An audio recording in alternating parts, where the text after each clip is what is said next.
육이 있지만 이거는 나이가 들어가면은 변하고 상황에 따라서 변하지만 우리는 영혼이 이 안에 있음을 믿어요. 마찬가지로 하나님도 영이시기 때문에 우리가 볼 수가 없습니다. 성령님도 영이시기 때문에 우리 안에 내주에 계시지만 어떻게 증명할 수 있는 방법이 없어요. 그러나 마찬가지로 이 마귀도 영이기 때문에 존재는 하지만 우리가 그게 눈에 보이진 않습니다.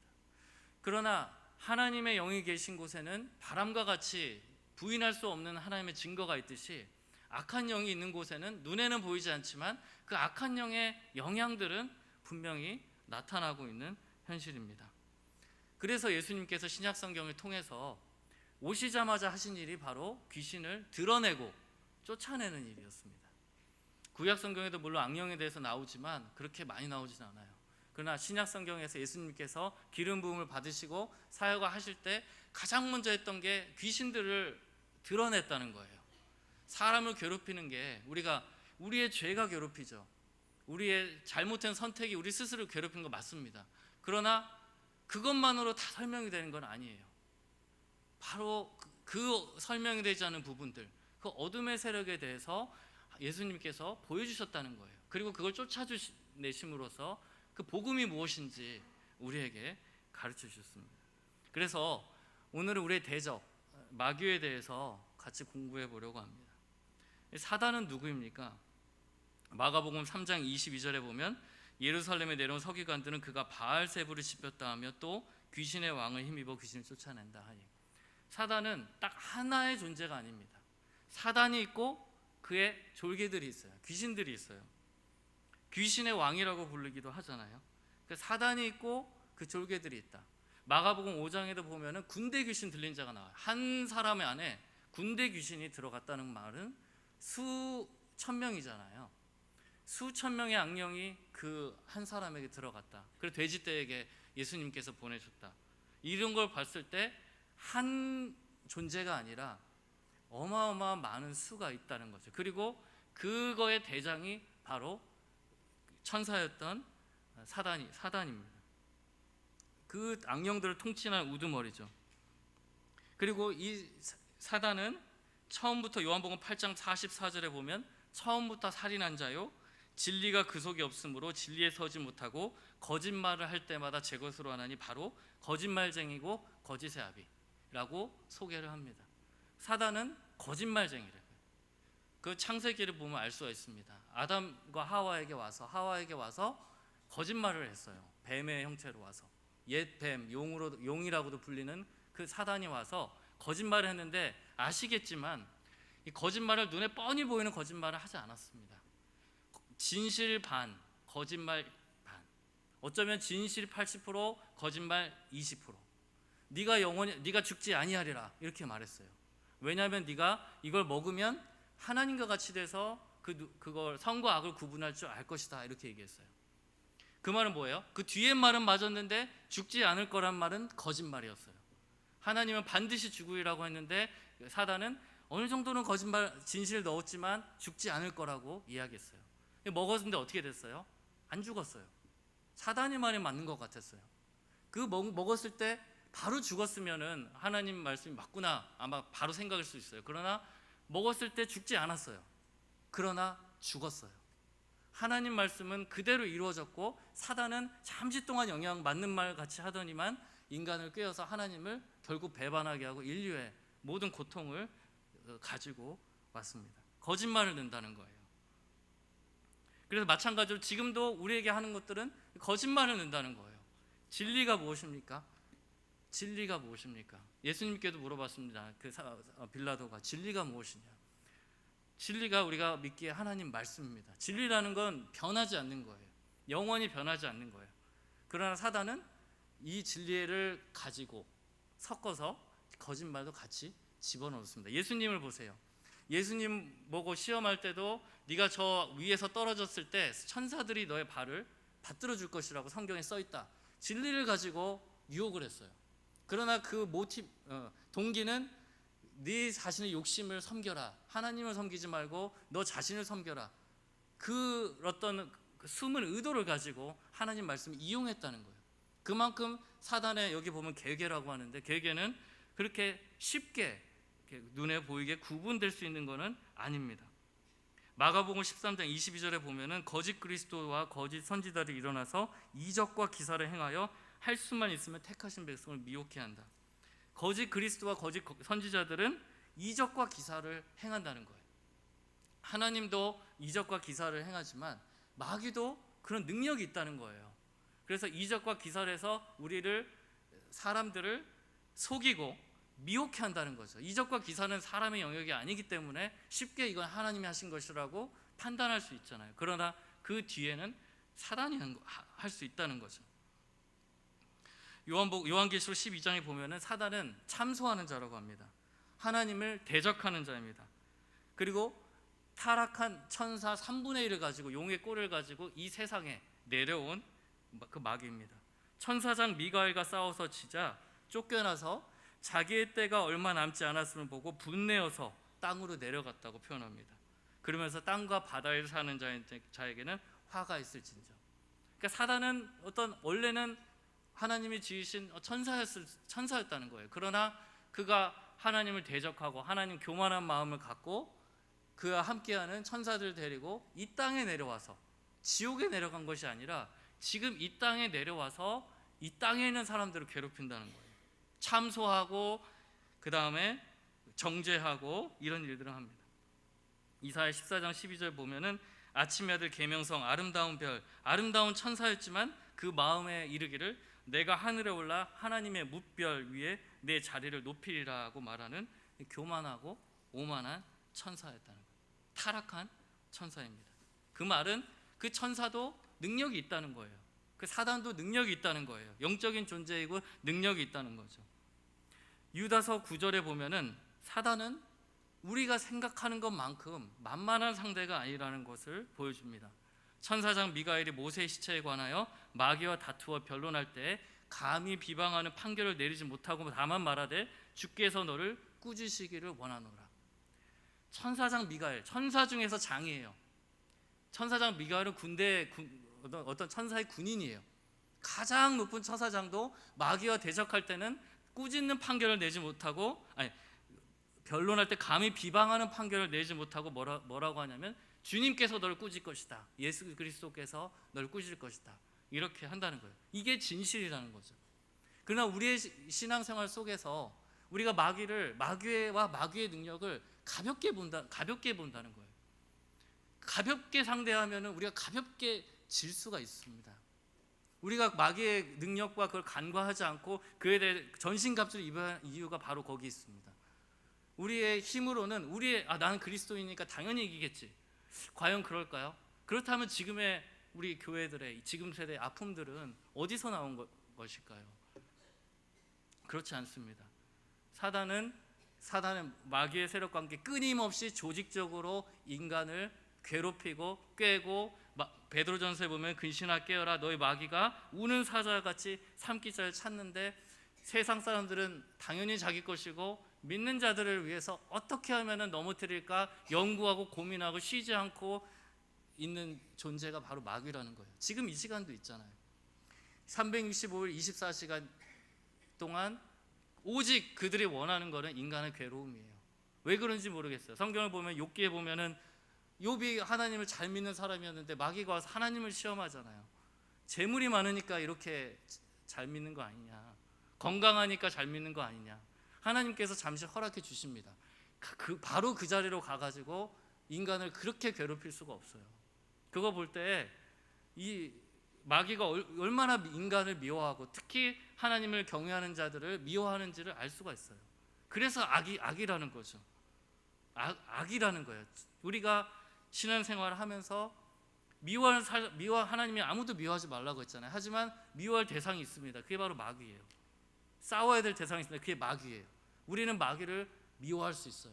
미워해야 돼요. 왜냐하면 얼마나 그 사람들을 꾀어서 하나님을 못 믿게 하는지, 죽음에 이르게 자기 때가 얼마 남지 않았다는 걸 알고 어떻게 해요? 사람들 지옥으로 끌고 가는 거예요. 본인의 심판은 정해져 있어요. 본인의 심판은 지금도 지옥에 갇혀 있는 영들도 있지만 이 세상에 있으면서 많은 사람들을 본인의 심판과 함께 지옥으로 끌고 가는 일을 한다는 거예요. 겁을 주기도 하고 속이기도 하고 미혹기도 하고 기적과 능력을 베풀기도 합니다. 그게 우리가 하나님의 전신갑주를 입지 않으면 우리가 안전하지 않다는 거예요. 그 공격에 대해서. 사단이 하는 일은 바로 하나님을 대적하고요, 하나님을 저주하고 사람을 미워하고 결국은 세상을 사랑하게 만듭니다. 그리고 하나님과 멀어지게 하는 걸 즐거워합니다. 마태복음 24장 24절도 제가 읽었지만 거짓 그리스도와 거짓 선지자들이 일어나 큰 표적과 기사를 보며 마지막 때 일입니다. 할 수만 있으면 택하신 자들도 미혹하리라. 우리 주변에 우리가 소위 부르는 이단이라는 그런 모임들도 있어요. 여호와의 증인, 예수 그리스도를 믿지 않습니다. 하나님의 교회, 신천지, 큰 어떤 모임들입니다. 그러나 그걸 볼 때 얼마나 거기에 소속된 사람이 열심인지 몰라요. 안산역에서도 항상 여호와의 증인분들이 이렇게 나와서 표지를 나눠주고 항상 나와 있는 경우도 있고요. 수원역도 마찬가지로 항상 그곳에 그런 어떤 책자를 가지고 전도하려고 애쓰는 모습을 봐요. 그렇게 열심히 거의 빠지게 되었다는 거죠. 무엇이 그들의 생각을 사로잡았을까요? 요한복음 10장 10절에 보면은 도둑질하고 사단은 죽이고 멸망시키는 자로 나옵니다. 우리 주변에 수많은 자살하는 사람들이 많아요. 엊그저께도 연예인 한 분이 자살하였어요. 우울증에 걸린 사람들이 많아요. 술에 임박힌 사람들이 굉장히 많아요. 마약에 손대는 사람들도 있어요. 우리 다 기사에 보면 알겠지만 버닝썬 사건도 다 아시잖아요. 거기 보면은 지금에 드러나는 거는 보면은 굉장히 좋지 못한 내용들이 많이 있어요. 처음에는 환락과 쾌락과 기쁨을 주지만 그러나 그 후에는 뭐예요? 자기 자신이 죽이고 말 그대로 멸망케 되고 도둑질 당하고 그의 삶이 지금 굉장히 어려워져 있습니다. 사단이 하는 일은 도둑질하고 죽이고 훔쳐가고 멸망시키는 거예요. 저 같은 경우는요, 사단이 가장 약할 때를 노리더라고요. 정말 못된 놈이에요. 정말.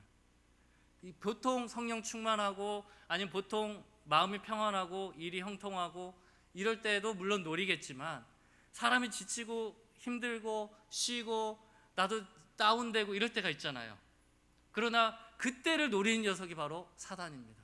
아주 가까운 사람을 통해서 그 입술을 통해서 사람이 마음이 건강하면요, 남이 나한테 뭐라고 해도 그걸 받아쳐요. 에이, 그렇게 생각할 수 있지. 나는 그렇지 않아. 그러나 내가 마음이 사랑이 필요하고 힘들고 지치고 기대하는 마음을 갖고 있는데 거기다가 너는 쓸모없는 존재야 라는 메시지를 던져보세요. 그게 진짜 분노를 일으키거든요. 그런데 이제는 안다는 거죠. 그게 사람의 입으로 나온 것이 아니다. 내가 가장 약하고 힘들고 위로가 필요할 때 그곳에 바로 사단이 기다리고 있다가 넘어뜨리는 거예요. 내가 만약에 그 마음을 지키지 못하고 성을 지키지 못하면 어떻게 돼요? 후회할 일들 하게 만드는 거예요. 죄책감으로 몰아넣는 거죠. 그게 바로 사단이 하는 거예요. 그래서 저는 이 설교를 통해서 그런 순간이 다가올 때 조심해야 한다는, 오히려 더 조심해야 하고, 그래서 예수님께서 그 제자들을 보내시고 기적을 행하시고 다시 돌아왔을 때 주님께서 하신 말, 한적한 곳에서 쉬어라. 한적한 곳에서 쉬어라. 하나님과 함께하는 시간. 예수님도 항상 기적과 은사를 베푸시고 저녁이나 아침에 보면 기도하러 가셨다는 게 참 이해가 돼요. 왜냐하면 내 스스로 높이려는 마음들, 나의 일이 아니라 하나님께 영광이 아니라 내 자신의 일이라고 생각하는 마음들이 안에서 몰려오고, 사람들은 왕으로 삼으려고 할 때 한적한 곳으로 가서 쉬어라. 왜? 그런 메시지들이, 사단이 주는 그런 메시지에 속을 수가 있기 때문이에요. 네가 잘나서 그래. 그렇지 않거든요. 바로 그때 사단은 쉬지 않고 우리를 공격하고자 있습니다. 고린도후서 11장 14절에 보면 사단도 자기를 광명의 천사로 가장한다고 했어요. 아까 말씀드렸다시피 주변에 많은 이단들이 그런 거예요. 그 안에 뭔가 좋은 것이 있으니까 갔을 거 아니에요. 뭔가 나에게 마음에 와닿는 것이 있으니까 좋은 거 아니에요. 나를 더 챙겨주거나 더 사랑하거나 뭔가 좋은 메시지를 주거나 갔을 거예요. 그러나 실제로 그럴진 몰라도 그것이 이끄는 곳이 파멸이거든요. 우리가 다 알지만 진리에서 멀어지게 하는 거니까. 예수 그리스도를 믿어야지만 우리가 구원을 얻고 그 의로 말미암아 우리가 구원 얻었다고 성경에 서 있지만 우리가 그 말씀에서 벗어난 가르침을 성경을 가지고 가르치면서 사람을 더 이상 못 나오게 만드는 것이 바로 그런 것들입니다.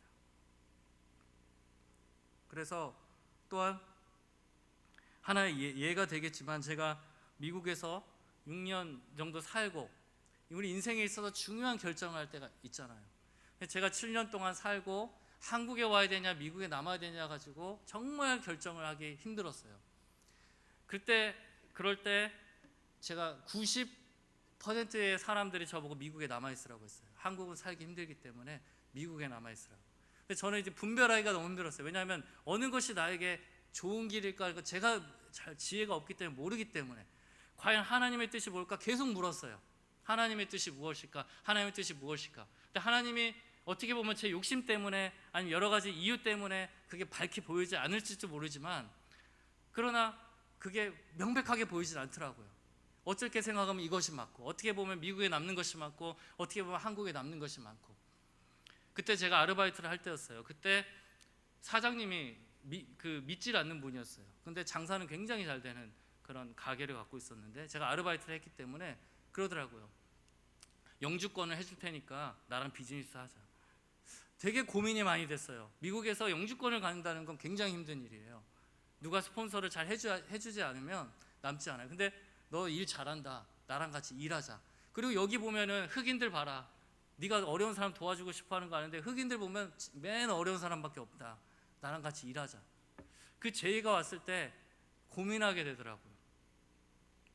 물론 제가 선택한 거는 그래도 이곳이 되었지만 그때 느낀 게 뭐냐면 하나님의 뜻이라는 게 그저 모든 사람이 다 칭찬해주고 격려해주고 이끄는 그곳이 아닐 수 있다는 거예요.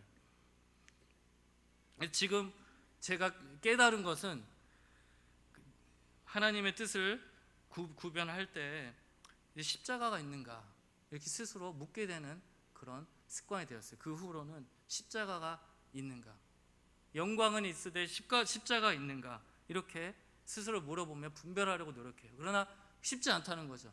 인생의 그 큰 결정은 얼마나 중요해요. 그 결정은 하나님으로 인해서 내가 있을 땅이 틀려지는 거잖아요. 근데 여러분들도 마찬가지일 거예요. 인생의 중요한 결정을 앞두고 나면 어김없이 하나님도 계시지만 사단이 등장해서 하나님처럼 광명한 천사로 가정해서 우리에게 메시지를 던집니다.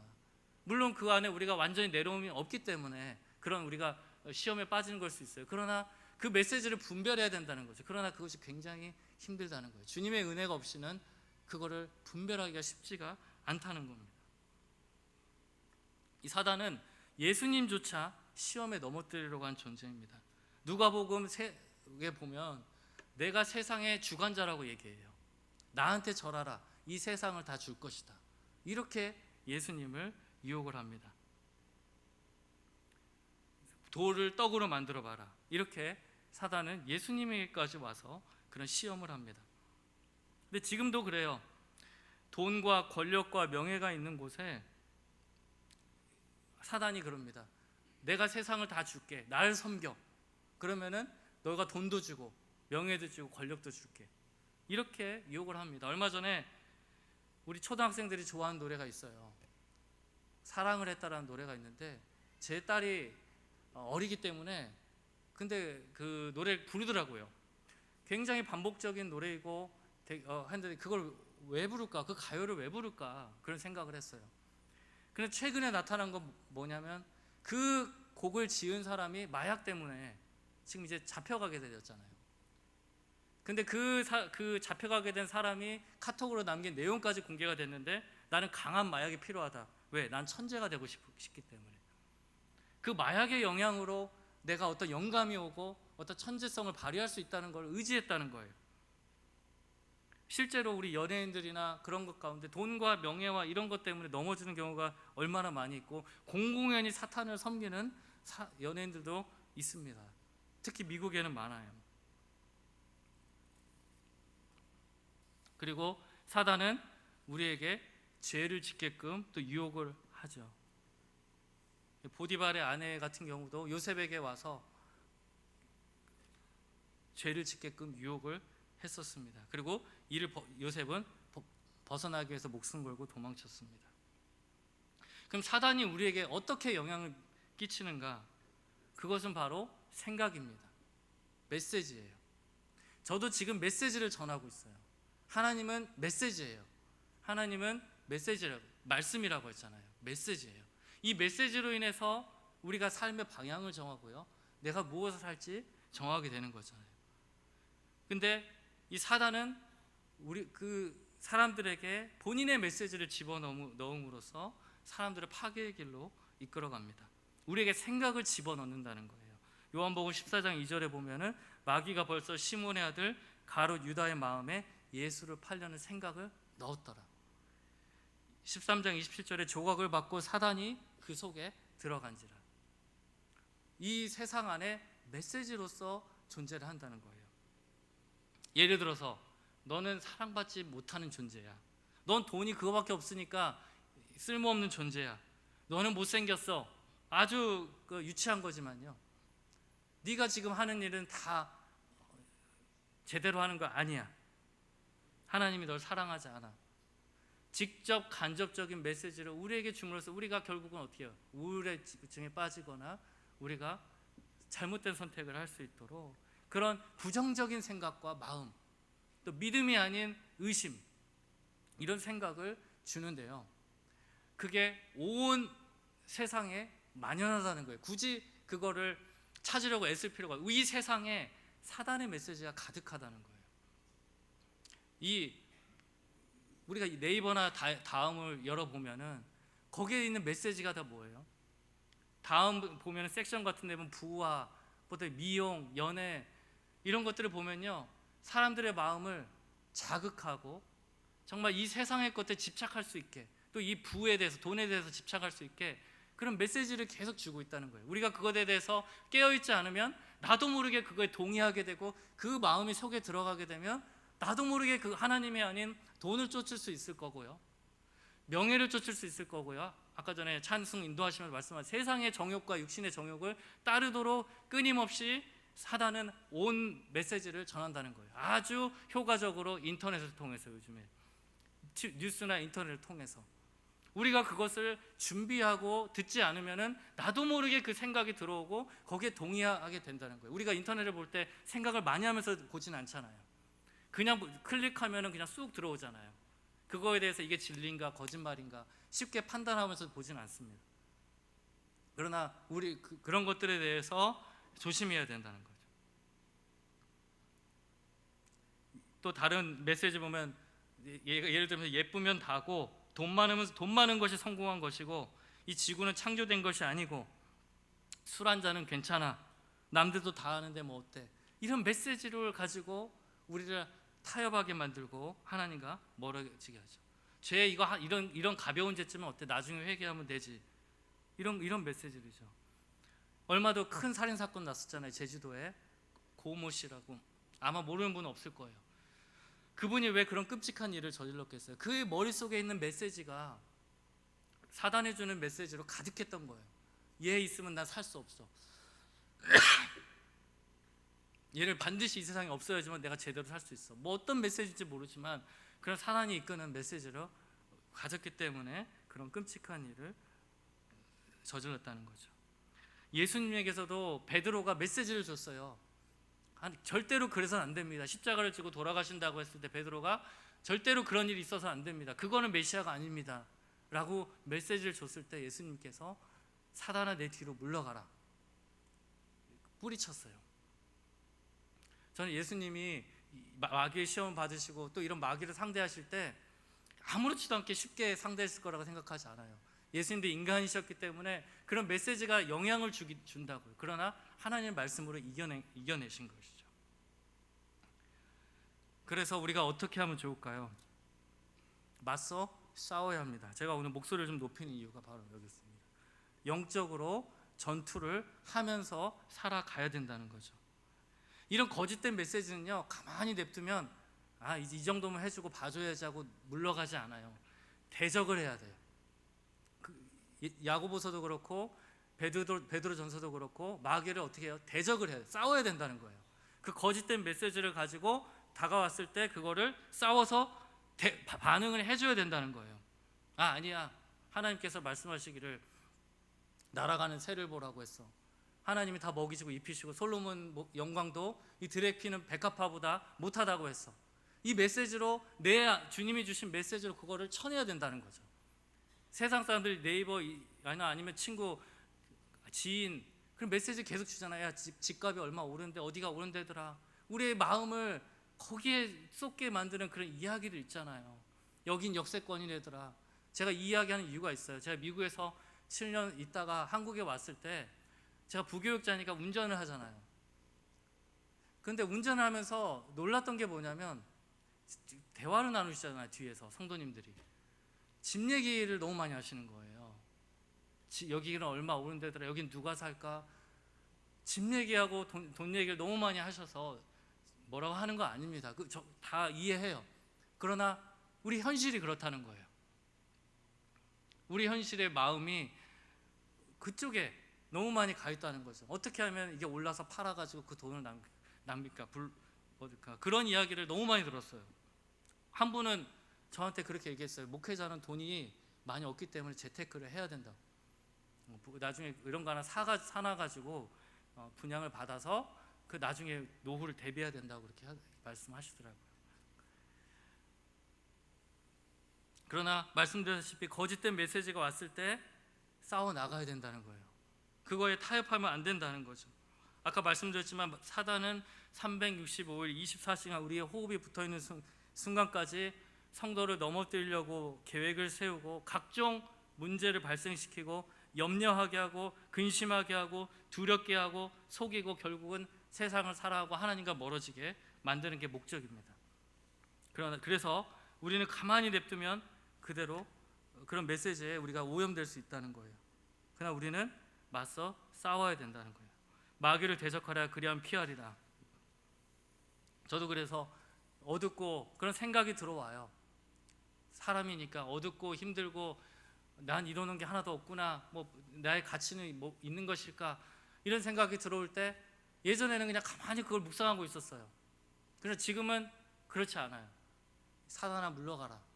하나님이 나를 사랑하시고 택하여 주셨다. 그럼 마귀가 물러가요. 마귀가 느낄 수 있도록 물러가요. 가만히 여러분의 입술로 마귀를 쫓으시고 그 생각아 물러가라 하면은 생각이 없어진다는 거죠. 마귀가 도망간다는 거죠. 우리를 압박하고 괴롭힐 때. 그 다음에 첫 번째 우리가 대적해야 된다는 거고, 두 번째는 우리가 문제를 좀 다르게 볼 필요도 있다는 거예요. 우리 신앙생활 속에 아까도 말씀드렸지만 마귀를 빼고 설명되지 않는 부분들이 많이 있어요.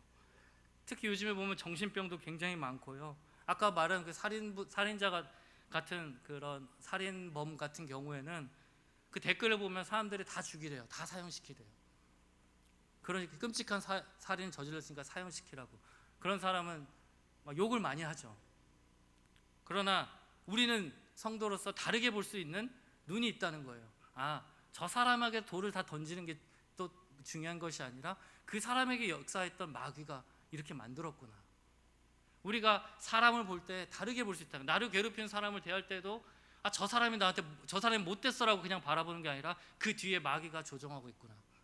이게 굉장히 유익이 됩니다. 나를 괴롭히는 사람 보면은, 날 힘들게 하는 사람 볼 때 기도할 수 있게 돼요. 그리고 그 사람 미워하지 않을 수 있게 돼요. 왜냐하면 마귀를 통해서 역사하는 것이기 때문에. 그래서 그분을 위해 축복하고 기도할 수 있게 된다는 거예요. 그게 바로 전투입니다. 그리고 마지막으로 우리는 전신갑주를 취해야 합니다. 진리의 허리띠를 차라고 했습니다. 요즘 팩트 체크라고 하잖아요. 진리는 팩트예요. 변하지 않은 사실이에요. 그래서 중심을 잡아주는 거죠. 내가 맞는 이 정보의 홍수 속에서 이게 사실인가, 이게 진실인가, 그 중심을 딱 잡고 있어야 되는 겁니다. 의의 호심경, 마음에 하나님의 의로 가득해서 언제나 남자답고 또 당당하고 이렇게 군인으로서, 영적 군인으로서의 가슴에 호신경, 하나님의 의의 호신경을 가지고 당당히 서야 된다는 것입니다. 우리의 복음의 신발은 뭐예요? 복음을 전하기 위해서 언제든지 준비한 신발을 신고, 복음의 영화를 위해서, 복음을 나타내기 위해서라면 내가 어디든지 가리라 하고 신발을 신고 준비하고 있으라는 겁니다. 믿음의 방패, 각종 저주와 사단의 두려움의 메시지를 믿음으로 쳐내고, 사단의 정죄를 믿음으로 쳐내고, 머리에는 구원을, 하나님의 구원을 생각하고, 또 나는 하늘 시민권자야, 나는 하늘을 바라보면서 내가 이 세상은 내가 사는 곳이 아니라 이 세상은 내가 잠시 있다가 가는 것이고, 하나님이 나를 구원하셨고 난 구원을 위해 달려가는 자야. 우리 머리 구원의 투구를 쓰고, 마지막으로 성령의 검, 하나님의 말씀을 가지라 했습니다. 성령께서 주시는 말씀, 그걸로 공격할 수 있다는 거예요. 성령께서 그때 주시는 그 말씀, 너희는 먼저 그의 나라와 의를 구하라, 그리하면 이 모든 것을 더해준댔어. 구하라 그리하면 주실 것이요, 찾으라 그러면 찾아낼 것이요, 두드리라 그러면 열린다고 했어. 너는 마음을 다하고 뜻을 다하고 힘을 다하여 주 너의 하나님을 사랑하라고 했어. 싸우는 거예요.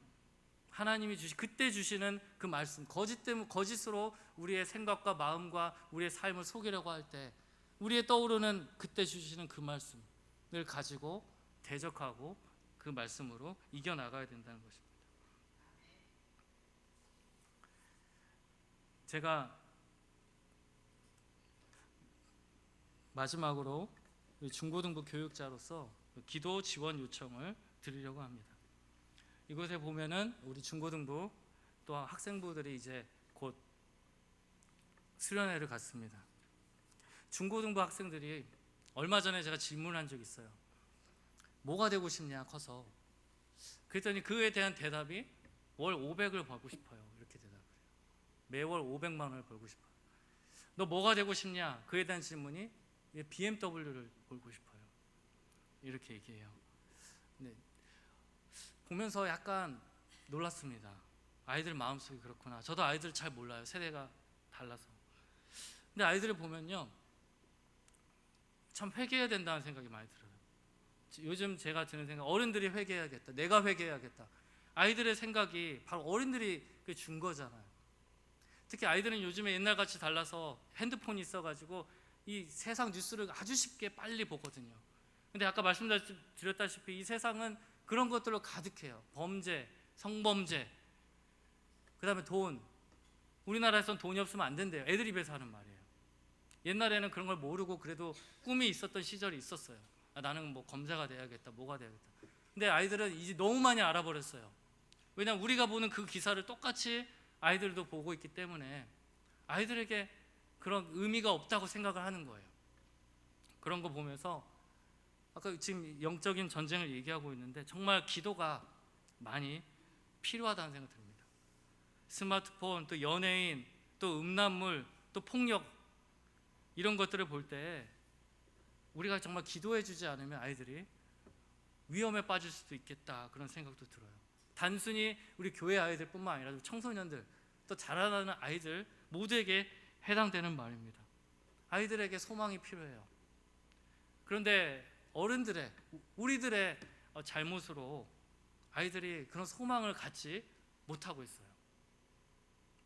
그래서 기도하시면서 정말 아이들이 소망을 가질 수 있도록, 또 내가 회개하는 마음으로 기도해야 되지 않을까, 그런 생각이 들어요. 우리 중고등부 학생 또 친구는 막 자해를 한대요. 벌써 칼로 자기 손을 긋고 이런 애들도 있다고 해요. 뭐 사랑받지 못했다는 마음, 뭐 그런 거 아니겠어요? 어리잖아요. 아직은 어린데 그에게 다가오는 메시지도, 사단이 주는 메시지는 너무나 강력한 건데 그거에 대해서 어디 방비할 수가 없잖아요. 아이들은 아직 신앙도 여리고 없는데 그걸 그대로 흡수하거든요. 반대로 긍정적으로 얘기하면은 우리가 그 중고등부 시절에 하나님의 말씀 전하고 했을 때 그걸 그대로 흡수할 수 있는 또 기회이기도 하거든요. 그래서 그것이 너무 중요하다라는 생각을 너무 많이 하고, 정말 성도님들 하나님의 군사라고 믿습니다. 하나님의 군사예요. 기도해 주셔서 도율교회 중고등부뿐만 아니라 또 우리 중고등부 아이들이 하나님을 많이 만났으면 좋겠어요. 그리고 이 지금 수련회 계획을 짰는데 어느 기도해야 될 내용이, 이 수련회 때 나쁜 내용을 가지고 수련회 기획하지 않잖아요. 다 하나님을 만날 수 있게 이렇게 기획을 짰을 거예요. 근데 그 기획을 짜는 걸 싫어하는 존재가 있겠죠. 마귀가 싫어할 거예요. 우리가 왜 중고등부 때 내가 하나님 만났다 이렇게 고백하는 우리 어른들이 꽤 많이 있어요. 하나님을 만날 수 있는 기회라고 생각하거든요. 그래서 저희 중고등부도 주제가 주 예수를 믿어라, 그리하면 너와 내 집이 구원을 받으리라, 이런 주제로 아이들이 이 중고등부 때 하나님의 이름을 한번 불렀으면, 자의로, 지금은 부모님 때문에 교회에 왔을 수 있고 여러 가지 이유로 교회에 오지만, 그러나 그 수련회를 통해서 그 기도의 시간에 하나님, 나의 하나님을 한번 불렀으면 하는 게 소원이에요. 하나님 나를 만나 주시옵소서. 그래서 이를 위해서 기도했으면 좋겠어요. 우리도 다 여러분들은 아시잖아요. 예수님을 믿으면 그 하나님의 보호하심이 얼마나 큽니까? 그 삶 속에 하나님이 예비하신 축복이 다 들어오잖아요. 너와 내 집이 구원을, 복음이 퍼져나가잖아요. 우리 아이들이 그런 주인공이 되었으면 좋겠어요. 아이들이 믿어서 부모님이 교회에 나오고 또 그 친구들이 선한 영향을 받고, 이런 목적을 교육자로서 세웠거든요. 근데 이 목적이 이루어질 수 있도록 기도해 주셨으면 좋겠습니다. 분명히 마귀가 간섭할 거예요. 그러나 우리가 그거에서 굴하지 않고 대적해서 하나님의 뜻이 이루어지기를 기도하고 소원합니다. 기도하겠습니다. 거룩하신 아버지 하나님, 감사합니다. 아버지, 우리가 이 세상에 사는 동안에 너무나 연약하고 부족합니다. 그러나 주님께서 우리를 세우시고 또 믿음을 주셔서 마귀를 대적할 수 있는 군인으로 주께서 불러주셨습니다. 하나님, 전신갑주를 취하라고 하셨습니다. 아버지, 이제 한 주일 또 시작할 때, 항상 생활할 때 주의 전신갑주를 취하고 마귀를 대적해서 승리하고 주님의 나라와 주님의 복음을 위하여서 달려갈 수 있도록 도와주시옵소서. 아버지 하나님, 우리가 한마음 한뜻으로 또 청소년부와 또 아이들과 초등부 아이들과 아이들을 위해 기도할 때 주께서 들어주시고 다음 세대 가운데 아버지, 정말 사단의 세력으로부터 구원하여 주시고 주님의 복음과 주님의 말씀이 들어가서 구원의 역사가 일어날 수 있도록 도와주시옵소서. 예수 그리스도의 이름으로 기도드렸습니다. 아멘.